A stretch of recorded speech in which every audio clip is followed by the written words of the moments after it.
Welcome to Vinod study circle. ఈరోజు మనము maths methodology first మన మార్నింగ్ చెప్పాను. ఇప్పుడు ఈవినింగ్ టైంలో మనకు ఇది వచ్చేసి సైన్స్ మెథడాలజీ గురించి చెప్పేస్తున్నాము. 2016, 17, 22, 23 పేపర్ను ఈ వీడియోలో ఎక్స్ప్లెయిన్ చేస్తున్నాము.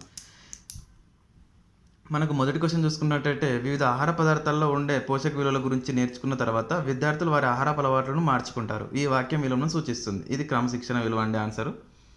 విద్యార్థులు ఇచ్చిన సమస్యను విశ్లేషణ చేయగలుగుతారు అనే బోధన లక్ష్యం రంగానికి చెందింది, జ్ఞానాత్మక రంగానికి చెందింది.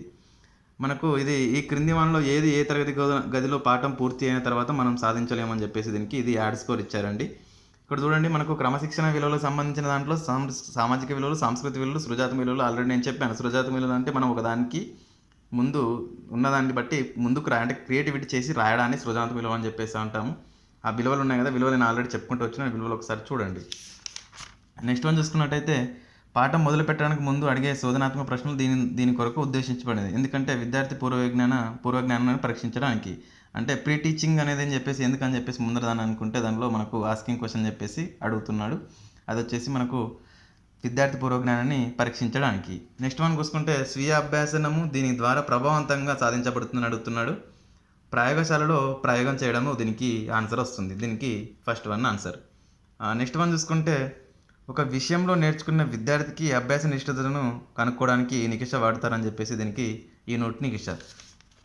మనము 2022 పేపర్ 17 పేపర్ చూసుకున్నట్టయితే ఫస్ట్ క్వశ్చన్ చూసుకున్నట్టయితే, విజ్ఞానశాస్త్ర బోధన ఉద్దేశాలు మరియు లక్ష్యాలకు సంబంధించి సరికాదని అంటున్నాడు. దీనికి ఫస్ట్ వన్ ఆన్సర్. ఎందుకంటే ఇక్కడ చూడండి, ఫస్ట్ ఆప్షన్ చూడండి, ఉద్దేశం లక్ష్యాలుగా విభజించబడకుండానే స్వల్పకాలంలో అధిక కృషితో సాధించడానికి వీలవుతుంది. ఉద్దేశం అనేది దీర్ఘకాలిక ప్రక్రియ, లక్ష్యం అనేది స్వల్పకాలిక ప్రక్రియ. సో కాబట్టి రెండింటిలో ఉద్దేశం కానిది అని చెప్పేస్తున్నాడు. రెండు వీలవుతుందన్నాడు. అధిక కృషితో కాదు, నువ్వు 2 నెలలు చేసినా అధిక కృషితో మనము ఉద్దేశాన్ని సాధించలేము. ఇప్పుడు చూడండి, ఇప్పుడు ఒక నెల ఇప్పుడు టెస్ట్ రాసిన తర్వాతనే మనం నెక్స్ట్ మంత్లో డిఎస్సి పెడతామని చెప్పేసి ఫస్ట్ స్టార్టింగ్ అది ఇప్పుడు నేను స్టార్టింగ్ ఒక 2 నెలలు అయిన తర్వాత ఏమంటే సాధించలేం కదా. అది ఉద్దేశం అనేది మనకు కొద్దిగా టైం తీసుకుంటుంది, ఎందుకంటే లాంగ్ టైం ప్రాసెస్ కాబట్టి.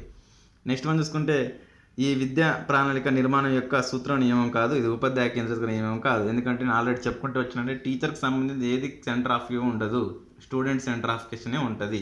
ఒకసారి చూడండి. నెక్స్ట్ వన్ చూసుకుంటే, ఈ స్పష్టీకరణ వినియోగానికి చెందినది. దీనికి లాస్ట్ వన్ ఆన్సర్. ఎందుకంటే సంబంధిత వాస్తవాలు లేదా దత్తాంశాలు నుండి ముగింపు రాబట్టడం అనేది అని చెప్పేసి అడుగుతున్నాడు. దీంట్లో వచ్చేసి మట్టితో చేసిన మాణిక్యాలనే పాఠ్యాన్ని బోధించడానికి ఉపయోగించే పద్ధతి అంటాడు. ఇది కథాపధన పద్ధతి. ఎందుకంటే కథాపధన క్షేత్రాధ్యయనం, ప్రశ్నోత్తర పద్ధతి, ఉపన్యాసానికి సంబంధించినట్టు ఉపన్యాసం లెక్చరర్ మెథడు టీచర్ చెప్తూ ఉంటాడు. ప్రశ్నోత్తర పద్ధతి క్వశ్చనర్ సంబంధించిన క్వశ్చన్ అండ్ ఆన్సర్ మెథడు క్షేత్రాధ్యయన పద్ధతి. క్షేత్రాధ్యయన పద్ధతి అంటే మనం ఎక్కడ బయటకన్నా వెళ్ళి చేసేదాన్ని క్షేత్రాధ్యయన పద్ధతి అని సందర్శించి చేసేదానికి క్షేత్రాధ్యయన పద్ధతి అంటారు. తర్వాత నెక్స్ట్ వన్ చూసుకుంటే, బోధన అభ్యాసన విధానంలో ఎల్లప్పుడూ దీనిపై దృష్టి కేంద్రీకరించాలి. ఇది విద్యార్థి కేంద్రికంగా. నేను ఆల్రెడీ చెప్తూనే ఉన్నా, ప్రతిదీ స్టూడెంట్ సెంటర్డే ఉంది, టీచర్ సెంటర్డ్ ఉండదు.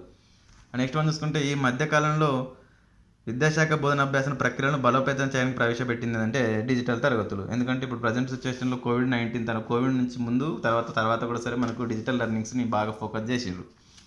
నెక్స్ట్ వన్ చూసుకున్నట్టయితే, నిరంతర సమగ్ర మూల్యాంకనం సిసి లక్ష్యానికి సంబంధించి కానిది సరైనది కాదని అడుగుతున్నాడు. ఏదంటే స్వీయ మూల్యాంకన అవకాశానికి ఇవ్వకూడదని చెప్పేసి కానిది అని చెప్పేసి దీనికి fourth one answer. Next one చూసుకుంటే, బాలల హక్కులు అనే పాఠ్యంను విన్న తర్వాత ఒక 5వ తరగతి విద్యార్థి బాలల హక్కుల గురించి తన సొంత మాటల్లో స్పష్టంగా చెప్పగలటం అనేది ఈ విద్యా ప్రమాణాలను సాధించడానికి ఉద్దేశపడుతుంది. ఇది విషయ అవగాహన వస్తుందండి ఆన్సర్.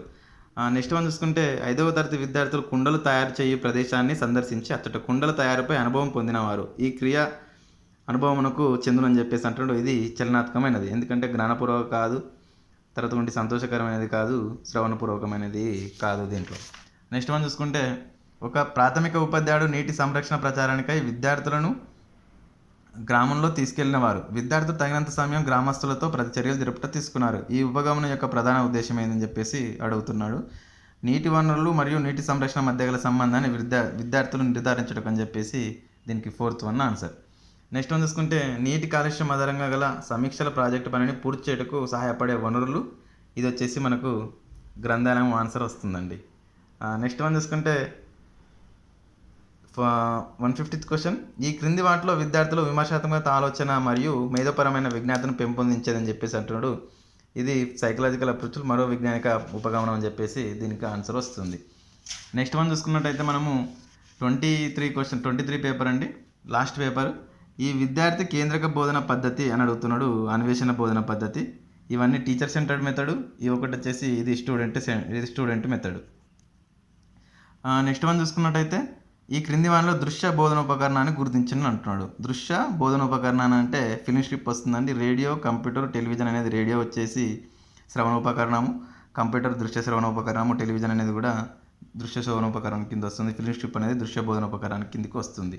నెక్స్ట్ వన్ చూసుకుంటే ప్రాథమిక స్థాయిలో సాంఘిక శాస్త్రం, సామాన్య శాస్త్రాలు విడిగా బోధించుటకు బదులు పరిసరాల విజ్ఞానం అనే పేరుతో ఒకటే ప్రధాన విషయంగా బోధించబడిన ప్రతిభంగా సూచన కమిషన్ ఏంటంటే మనకు దీనికి వచ్చేసి ఈశ్వర్భాయ్ పటేల్ కమిషన్ అండి.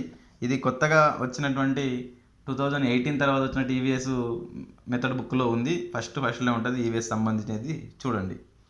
నెక్స్ట్ వన్ చూసుకుంటే బోధనాభ్యాసన ప్రక్రియ ప్రారంభించే ముందు విద్యార్థుల యొక్క సామర్థ్యాలను, బలహీనతలను తెలుసుకోవడానికి ఉపయోగించి అడుగుతున్నాడు. ఎందుకంటే ప్రీ టీచింగ్ అడుగుతున్నాడు. ప్రీ టీచింగ్ ఏముంటుందండి, లోప నిర్ధారణ, మూల్యాంకనం, డయాగ్నోస్టిక్ ఎవాల్యుయేషన్ అని చెప్పేసి మనకు ఆన్సరు థర్డ్ వన్ వస్తుంది. నెక్స్ట్ వన్ చూసుకున్నట్టయితే మనకు కారణాలు చెప్పుట మరియు లక్షణాల ఆధారంగా వర్గీకరించుట అనే అభ్యాసనాన్ని సూచికలు ఈ విద్యా ప్రాణానికి చెందిందని చెప్పేసి అంటున్నాడు. ఇది విషయ అవగాహన అండి.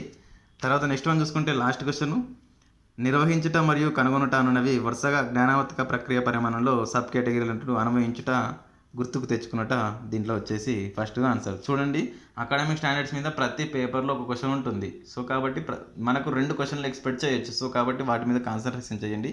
మన వీడియో నచ్చినట్లయితే లైక్ చేసి, షేర్ చేసి, సబ్స్క్రైబ్ చేసుకోండి.